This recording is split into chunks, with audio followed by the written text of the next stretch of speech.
आता हे काय नवीन? आधीच बरं होतं ना? कशाला बदल केला? मला नाही आवडत बदल. ही वाक्य आजूबाजूला ऐकायला मिळतात ना? सगळं काही सुरळीत चाललेलं असतं. अचानक काहीतरी बदलतं आणि आपल्याला काय करायचं हे कळत नाही. जुनी सिरियल संपते आणि नवी सिरियल सुरू होते. कॉलेजमधले मित्र बदलतात, बॉस बदलतो, ऑफिस बदलतं. आपलं फेवरेट चहा कॉफीचं शॉप पण बंद होतं.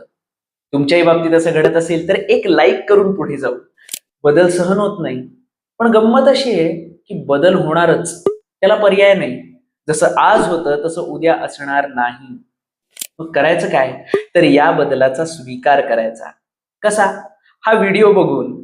बदल स्वीकारण्यासाठी व्हिडिओमध्ये दिलेले 9 उपाय करून पहा आणि तुम्हाला आवडलेला उपाय नक्की कमेंटमध्ये लिहा. क्रमांक 1, अरे देवा, हे काय नवीन?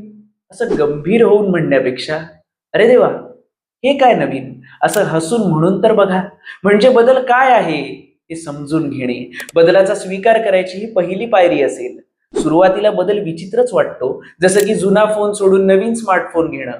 सुरुवातीला वैताग येतो. आपण म्हणतो माझा जुना फोनच बरा होता. पण थोड्याच दिवसांनी नवीन फोनची सवय होते आणि आपण जुना फोन विसरून सुद्धा जातो. बदलाला लगेच विरोध करण्याऐवजी त्याला विचारायचं, चल आपण मित्र बनूया का? आणि याची सुरुवात स्वतःच्या मैत्रीपासूनच करायची. म्हणजे स्वतःच्याच लुकमध्ये बदल करून बघायचा. सुरुवातीला वाटेल मी हे काय करून ठेवलं, पण आधी स्वतः त्या नव्या लुकमध्ये कॉन्फिडंट राहायचं.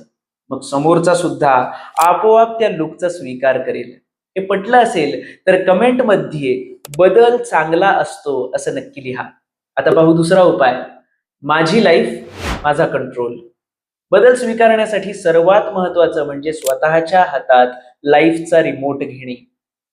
म्हणजेच आयुष्यात बदल घडला की त्याचा दोष दुसऱ्यांना देऊ नये. माझ्याच सोबत असं होतं, मी हा बदल का स्वीकारायचा असं म्हणण्याऐवजी मी या बदलातून काय शिकू शकेन असं स्वतःला विचारून बघायचं. कारण बदल झाल्यावर आपण प्रतिक्रिया देतो की प्रतिसाद, यावर त्याचा स्वीकार अवलंबून असतो. कारण प्रतिक्रिया विचार न करता दिली जाते.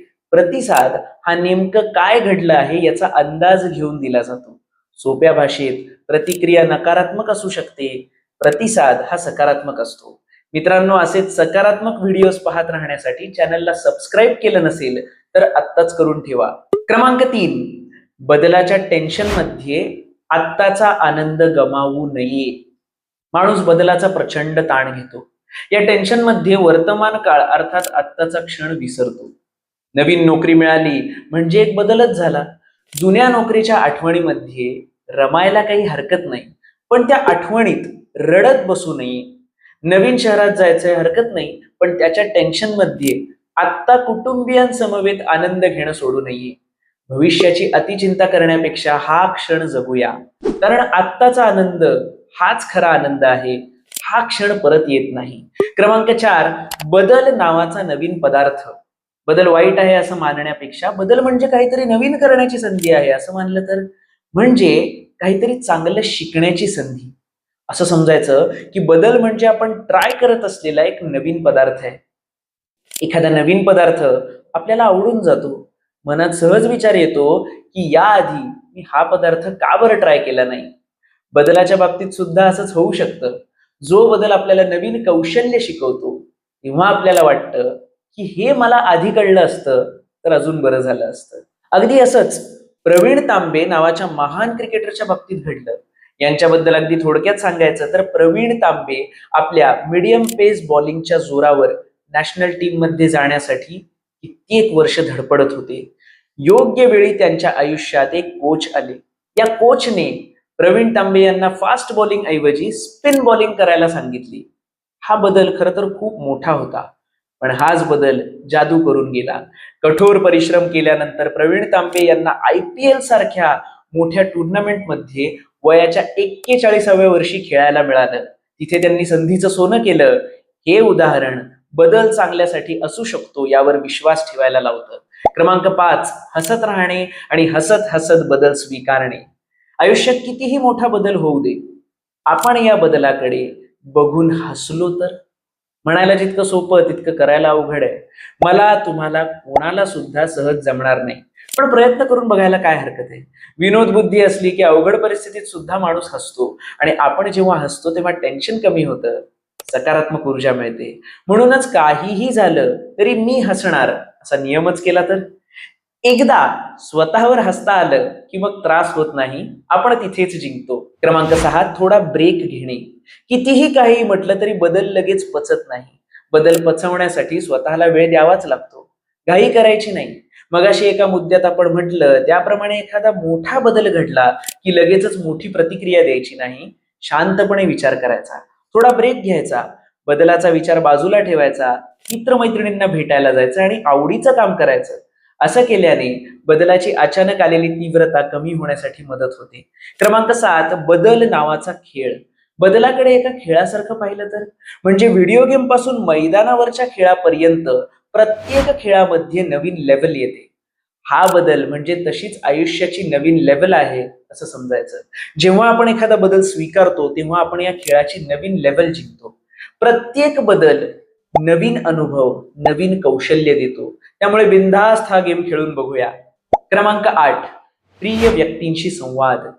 बदल स्वीकारा असं मी कितीही म्हणत असलो तरी मला काय आणि तुम्हाला काय, सगळ्यांनाच हे अवघड आहे. पण आपली माणसं कशासाठी असतात? जेव्हा आपण बदलातून जात असतो तेव्हा मित्रमैत्रिणींशी आणि कुटुंबियांशी त्याविषयी चर्चा करायची. ते नक्कीच मदत करतील. आपल्या भावना त्यांच्यासोबत शेअर करायच्या.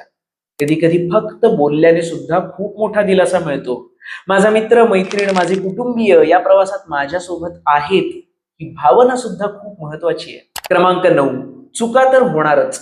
जिथे बदल आहे तिथे चूक आहे. मुळात जिथे माणूस आहे तिथे चूक आहे. मग चुका होणारच. त्यामुळे स्वतःला माफ करायला शिकायचं. एखादी चूक झाली तर माणसं स्वतःला दोष देऊन खूप त्रास करून घेतात. एक चूक झाली म्हणजे सगळं संपलं असं नसतं. चूक झाल्यावर बदलालाच सांगायचं की चला पुढे. झालेली चूक मागे सोडून द्यायची आणि पुढे जात राहायचं. एकूणच बदलाचा पूर्णपणे स्वीकार झाला की मागे अडकून पडायला होत नाही. असं झालं असतं तर, किंवा तसं झालं असतं तर, या बोलण्याला अर्थ नसतो. आपण नेहमी नव्याने सुरुवात करू शकतो. बदल स्वीकारूया. पुन्हा एकदा मी तेच म्हणेन की हे खरंच जितकं सहज म्हटलं जातं तितकं सोपं कधीच नसतं. पण प्रयत्न तर आपल्याच हातात आहेत. मित्रांनो, बदलाची भीती प्रत्येकाला वाटते. तुम्हाला वाटते, मला वाटते. पण बदल शिकवत राहतो आणि आपण सगळे आयुष्यभर विद्यार्थीच. बदलातून शिकून पुढे जाऊ, त्या दिशेने प्रयत्न तर करून बघू. बदल स्वीकारण्यासाठी तुम्हाला आवडलेला उपाय कमेंटमध्ये नक्की लिहा. हा व्हिडिओ त्या सगळ्यांना शेअर करा जे कधीच बदल स्वीकारायला तयार नसतात. तुम्हीच त्यांना यातले उपाय सांगा. आयुष्यातली सकारात्मकता जपत राहा.